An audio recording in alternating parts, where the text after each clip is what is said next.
धाकड़ खबर के news room से मैं आपके साथ हूं अकरम रईस खान।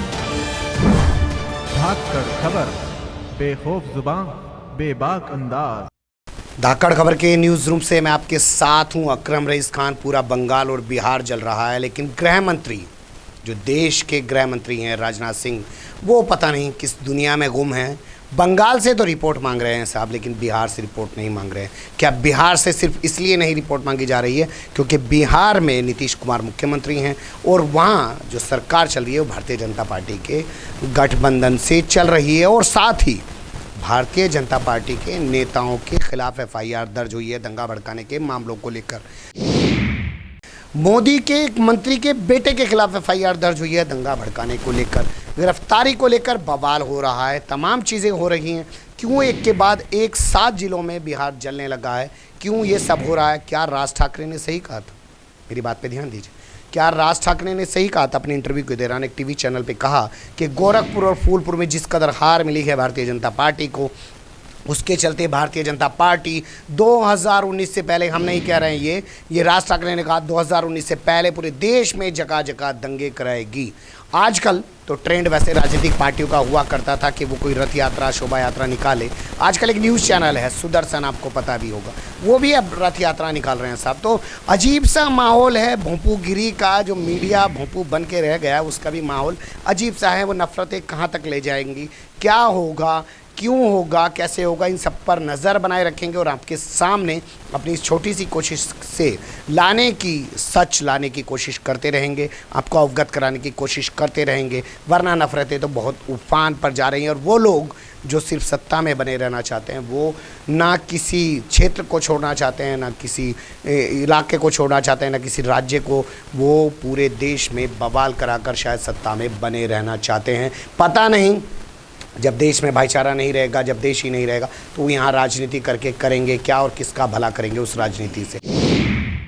इन्हीं सारे पहलुओं पर बात करेंगे। मेरे साथ हैं धाकड़ खबर न्यूज़ चैनल के news editor doctor Abdul Salam Siddiqui साहब। पहले उनसे बात करेंगे बिहार की।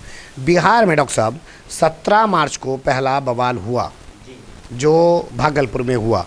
जो ये अश्विनी कुमार चौबे हैं, इनका बेटा अरिजीत शाश्वत चौबे, उसके खिलाफ एफआईआर दर्ज हुई। उसी ने उस पूरे बगैर परमिशन के जो पूरा जुलूस निकाला, बवाल किया।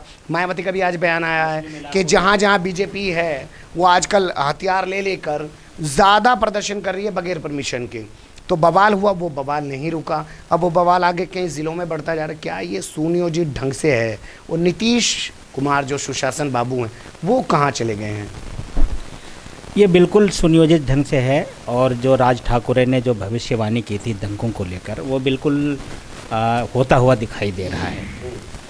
आप ये देखिए कि भागलपुर में, अच्छा सिर्फ भागलपुर ही में नहीं, जहाँ जहाँ भी रामनवमी के जुलूस में दंगे हुए और तनाव पैदा हुआ, वहाँ आप देखेंगे तो 1-2 चीज़ें आपको कॉमन मिलेंगी। एक तो ये क्या कि वो जबरन जिन इलाकों से उन्हें जाना है, उस रास्ते को छोड़कर उन इलाकों की तरफ जा रहे हैं जिन्हें परमिशन नहीं, जहाँ परमिशन नहीं है उनको जाने की, और वहाँ जाने के बाद फिर वहाँ जो है कुछ न कुछ बहाने से जो है दंगे का रुख जो है, मस्जिद के ऊपर झंडा लगा दे रहे हैं जाके। मस्जिद के ऊपर झंडा लगा दिया जाता है, मदरसे में आग लगा दी जाती है, मदरसे में जो किताबें हैं, कुरान पाक हैं, दीगर वगैरह, उन्हें बाहर निकाल कर सड़कों पर नजर आतिश किया जाता है। नहीं, वो ठीक है, उस पर बाद में आएंगे थोड़ा। मैंने कहा जैसे 17 मार्च को पहला बवाल हुआ बिहार के भागलपुर में, ठीक है, अरिजीत शाश्वत चौबे के खिलाफ एफआईआर दर्ज हो जाती है।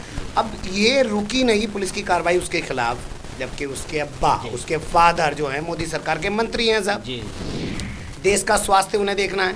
अब वो किस तरीके का देश को स्वास्थ्य देंगे, क्या स्वास्थ्य कल्याण मंत्री बनेंगे वो, तो वो सब देखेंगे। तो मैं कहना चाह रहा हूँ वो वहाँ से आगे बढ़ा, वो प्लान वे में बढ़ा।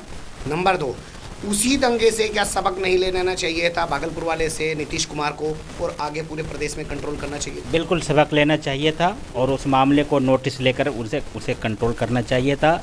अगर बीजेपी नेता के बेटे के खिलाफ मुकदमा दर्ज हुआ था तो उसके खिलाफ कार्रवाई करनी चाहिए थी, ताकि रियासत में जो है, बिहार में जो है, किसी और जगह जो है किसी और को हौसला न मिले उसको, यानी देखते हुए। तो उसके बाद ये सुनियोजित तरीके से और जिलों में हुए, कहाँ हुए, उसके बाद कहाँ हुए, ये थोड़ा सुनियोजित तरीके से मैं बताता हूँ। देखिए, रामनवमी के 1 हफ्ता पहले भागलपुर में दंगा होता है, ठीक है। और देखिए उसके बाद वो जिनके खिलाफ एफआईआर दर्ज है, वारंट गिरफ्तारी तक जारी हो चुका है, वो पटना में खुलेआम रामनवमी के जुलूस में जो है हिस्सा लेता है और उसका नेतृत्व करता है जुलूस की, और बयानबाजी भी करता है, देखता हूँ कौन है जो मुझे गिरफ्तार करे। उसका बाप कहता है कि जो एफआईआर दर्ज हुई है उसके खिलाफ, ऐसी एफआईआर को रद्दी की टोकरी में डाल देना चाहिए।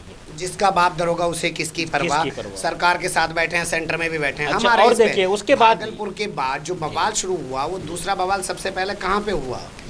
दूसरा बवाल सबसे पहले समस्तीपुर में हुआ, भागलपुर के बाद बाद औरंगाबाद में हुआ, और इस वक्त अब तो 7 ज़िले जो है लपेटे में है दंगे नालंदा के। हुआ, बल शेखपुरा में भी हुआ, शेखपुरा में हुआ, नालंदा में हुआ, मुंगेर में हुआ, ठीक है, हजारीबाग में हुआ, झारखंड के हजारीबाग में हुआ, बंगाल के जो है बर्दवान ज़िले के आसनसोल रानी। चलेंगे बिहार में, पहले रुके रहे, बिहार कंप्लीट कर लेते हैं फिर बंगाल चलते हैं। जी, तो बिहार में ये सब हुआ है। बिहार में तो वो तस्वीरें भी सामने आई हैं कि पुलिस वाले नहीं, क्या वो पुलिस वाले जो नाच रहे हैं वो जुलूस में, पुलिस वर्दी में, वो झारखंड का वाकया है। वो झारखंड का वाकया है। झारखंड के हजारीबाग में रामनवमी के जुलूस में पुलिस भी क्या अब क्या नाम है, क्या कहूँ, रूलिंग पार्टी हो गई है क्या, कि जिसकी सत्ता है वो पार्टी उसी के समर्थन में? मैं चाहता हूँ नहीं, पुलिस वाले को नाचने का हक है, लेकिन कम से कम जब वो ड्यूटी पर हों और वर्दी में हों तो उसको जो है अपने कानून का जो है पालन करना चाहिए, और जो अपनी जिम्मेदारियों को जो है गैर जानिबदार होकर अदा करना चाहिए। अब ऐसा उसकी किसी हरकत से ऐसा नहीं महसूस होना चाहिए कि वो कोई यानी पक्षपात या किसी। नीतीश कुमार सुशासन बाबू का, क्योंकि हम बात कर रहे हैं अभी बिहार की, कोई बयान नहीं आ रहा है। किसी त्यागी का ज़रूर बयान आया, उन्होंने कहा है बर्दाश्त नहीं किया जाएगा, सांप्रदायिकता हम ऐसे बर्दाश्त नहीं करेंगे, चाहे हमें इसके लिए गठबंधन भी छोड़ना पड़े, ऐसे कुछ बोल रहे हैं वो। लेकिन तमाम जगह जो मुकदमे हुए हैं, चाहे जैसे अरिजीत शाश्वत चौबे का मामला है, दूसरी जगह पे भी बिहार के अंदर ही भाजपा के 2 लोगों के खिलाफ मुकदमे दर्ज हुए हैं। क्या नाम है उनके? ये समस्तीपुर में बीजेपी के 2 लीडर हैं जिन्हें गिरफ्तार किया गया है। एक हैं भाजपा किसान मोर्चा के मेंबर दिनेश कुमार झा, और दूसरे हैं बुनकर प्रकोष्ठ के मोहन पटवा। ये 2 बीजेपी के गिरफ्तार। यहाँ भी भागलपुर में भी बीजेपी और वहाँ पे बीजेपी के लोग पकड़े जा रहे हैं। केसी त्यागी जरूर कुछ बोल रहे हैं। हाँ, केसी त्यागी जी कह रहे हैं कि बीजेपी के जो लीडर जिनके खिलाफ यानी गिरफ्तारी वारंट हैं या जिनके खिलाफ मुकदमा दर्ज हुआ है वो लोग सरेंडर कर दें। क्या लगता है जिस तरीके के हालात बनते जा रहे हैं, नीतीश कुमार जो अपनी छवि को आज तक साफ सुथरा रखे हुए हैं, पड़े या वो प्रधानमंत्री पद के दावेदार नहीं रहे, क्योंकि बीजेपी से हाथ मिला लिया तो प्रधानमंत्री पद की दावेदारी तो उनकी ख़त्म हो गई, और विपक्ष में अब उनकी वो अहमियत रही नहीं है। अब वो कोई उनको उस तरीके से दावेदारी पेश करे जो उनकी सीएम पद की दावेदारी है। क्या लगता है कि बिहार में ये चलेगा गठबंधन आगे जो बीजेपी और नीतीश कुमार का है, या वक्त से पहले वहाँ चुनाव होने जा रहे हैं? देखिए, अभी हम कोई तारीख तो हम नहीं बता सकते कि क्या होगा, लेकिन देखिए 2 हफ्ते हो गए इस तनाव को, यानी दंगे के नाम पर जो लग क्या रहा है इनके बीच जो टेंशन 2 हफ्ते हो गए, और अब यानी नीतीश कुमार का जी का जो है जो सुशासन बाबू कहलाते हैं, उनका कोई भी असर नहीं दिख रहा है। क्या वो दबाव में है नीतीश कुमार? बिल्कुल दबाव में है, हमें तो ऐसे ही लगता है। अगर दबाव में नहीं होते तो कार्रवाई करते, या उनका ज़मीर जाग गया तो फिर वो छोड़ देंगे बीजेपी को। आज तक की सूरत हाल ये है कि तनाव अभी भी बरकरार है, हर जगह कहीं भी कंट्रोल नहीं है। 12 दिन बाद भी दंगे कंट्रोल नहीं हो पा रहे हैं, ये है बिहार की स्थिति। लेकिन हो सकता है सुशासन बाबू का ज़मीर जाग जाए और सुशासन बाबू भारतीय जनता पार्टी को छोड़ दें, और हो सकता है बिहार में जो हमें चुनाव हैं विधानसभा के वो वक्त से पहले देखने को मिलें। क्यों वापिस अब महागठबंधन की तरफ जाना मुझे लगता है शायद मुश्किलों पर कहते हैं ना कि सत्ता के लिए कुछ भी किया जा सकता है, वापस फिर सब चीज़ें बहाल हो सकती हैं। खैर जो भी हो, हम चलते हैं यहाँ से निकल के बंगाल की तरफ। बंगाल से ज़रूर गृह मंत्री राजनाथ सिंह ने रिपोर्ट तलब की है, बिहार से रिपोर्ट तलब नहीं कर रहे हैं। बिहार के मामले में लगता है वो कहीं सो गए हैं, एसी चला के, गर्मी बढ़ी गई है दिल्ली के अंदर। तो आपको क्या लग रहा है बंगाल में जो ये हुआ इस बार, ऐसा पहले भी ऐसा नहीं कि यहाँ शोभा यात्राएं नहीं निकल रही थी, जुलूस नहीं निकलते थे, ये प्लान वे में हो रहा है? क्या राज ठाकरे की बात सही साबित हो रही है? बिल्कुल प्लान वे में हो रहा है, क्योंकि रामनवमी से पहले जो है ममता बनर्जी ने सख्त इंतबाह दिया था उन लोगों को, जो लोग रामनवमी जुलूस में गैर कानूनी हथियार लेकर निकलते हैं, उन लोगों को इंतबाह दिया था कि जो रिवायती तौर पर जहाँ निकल रहा है उन्हें तो इजाज़त है, लेकिन अगर नई रिवायत किसी ने शुरू की और ऐसे हथियार लेकर यानी जुलूस निकाले तो उनके खिलाफ कार्रवाई होगी। यानी तो कि उसको दोनों एक दोनों स्टेट को इन्होंने कंट्रोल करने की कोशिश की जा रही है। जो सांप्रदायिक ताकतें हैं, जो फासिस्ट ताकतें हैं, वो इस तरीके का कर रही हैं। और देखिए अभी तक वहाँ आसनसोल के एक एमपी हैं बाबुल सुप्रियो जी, ठीक है, उनका भी नाम आ रहा है कि उनके बयानों से जो है यानी उन्होंने ऐसे बयानात दिए जिससे कोई एफआईआर होगी तो उस पर भी बात करेंगे। अब आपको एक चीज़ बताएं, एक हर थाने के अंदर एक रजिस्टर होता है जिसमें तमाम चीज़ें मेंटेन की जाती हैं, कितने तीज त्यौहार उस इलाके में मनाए जाते हैं। होली को लेके तो कोई टेंशन नहीं है, मुहर्रम को लेके तो कोई टेंशन नहीं है, रामनवमी को लेकर तो कोई टेंशन नहीं है। ये तमाम चीज़ें उसमें मेंशन की जाती हैं। अगर कोई नया काम करता है, जैसे कोई आदमी आ जाए कि साहब हम फला जगह से नया मुहर्रम का जुलूस निकालेंगे, तो पुलिस साफ मना कर देती है, नई जगह से हम निकालने की इजाज़त नहीं देंगे। कोई आदमी आ जाए कहे कि साहब हम नई जगह रामलीला शुरू करना चाहते हैं, तो वो मना करती है। लेकिन देखा ये जा रहा है, जैसे उत्तर प्रदेश में देखा गया था आदित्यनाथ योगी के सीएम बनने के बाद, सहारनपुर के शब्बीरपुर गांव को जला दिया गया, सड़क दुधली गांव को जला दिया गया। क्यों? क्योंकि सरकार में अब हम आ गए हैं, जिसका यार दरोगा उसे किसकी परवाह।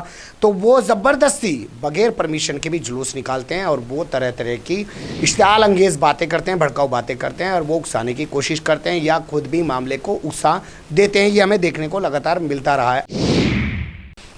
ये चीज़ें जब से फूलपुर, गोरखपुर और अररिया में हार हुई है, जैसे राज ठाकरे ने कहा था, उसके बाद ये एक सिलसिला शुरू हुआ है। तो लगता है कि राज ठाकरे का जो राजनीतिक है सोच, वो काफ़ी हद तक वो दूर तक का देख लेते हैं और उनकी बात सच होती हुई दिखाई दे रही है। क्या ये दंगे कंट्रोल होंगे या आगे स्टेट में बढ़ेंगे? क्या देंगे? विकास तो पैदा कर नहीं पाए, तो 3 साल 9 महीने में जब कोई विकास पैदा नहीं कर पाए, तो अब वो दंगे ज़रूर कराकर 2019 का ख्वाब सजाए बैठे हैं। आपको हमारी खबर कैसी लगी? कमेंट्स के रूप में आप अपनी राय दे सकते हैं। हमारी खबर को लाइक कर सकते हैं, चैनल को सब्सक्राइब कर सकते हैं और ज़्यादा से ज़्यादा हमारी खबरों को शेयर कर सकते हैं। फिर ऐसे ही किसी सुलगते हुए मुद्दे के साथ हम आपके सामने होंगे हाजिर। फिलहाल अभी हमें दें इजाज़त।